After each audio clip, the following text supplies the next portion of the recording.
રાજકોટના મોકાજી સર્કલ નજીક થયેલ કૃષ્ણસિંહ જાડેજાના ચકચારી હત્યા કેસમાં ક્રાઇમ બ્રાન્ચે વધુ એક મોટી સફળતા મેળવી છે। મુખ્ય આરોપી રણજીત વાડાની પૂછપરછના આધારે ગેરકાયદેસર હથિયાર સપ્લાય કરનાર વિરમગામના શિવરાજ ધાંધલની ધરપકડ કરવામાં આવી છે। પોલીસે આરોપીની વાડીમાંથી વધુ એક દેશી બનાવટની પિસ્તોલ જપ્ત કરી તેની સામે આર્મ્સ એક્ટ હેઠળ અલગ ગુનો નોંધ્યો છે। તપાસમાં ખુલ્યું કે હત્યામાં વપરાયેલ હથિયાર સહિત 2 પિસ્તોલ શિવરાજે જ પૂરી પાડી હતી।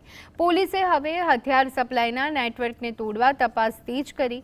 નોંધનીય છે કે આ કેસ માટે સરકારે સ્પેશિયલ પીપી તરીકે અનિલ દેસાઈની નિમણૂક કરી છે। મુખ્ય આરોપી રણજીત વાડાની કડક પૂછપરછ કરતા તેને જણાવેલ કે આ હત્યામાં વપરાયેલ જે હથિયાર હતું, હત્યામાં વપરાયેલ હથિયાર તેને વિરમગામના શિવરાજભાઈ નાથભાઈ ધાધલ પાસેથી ખરીદેલ હતું।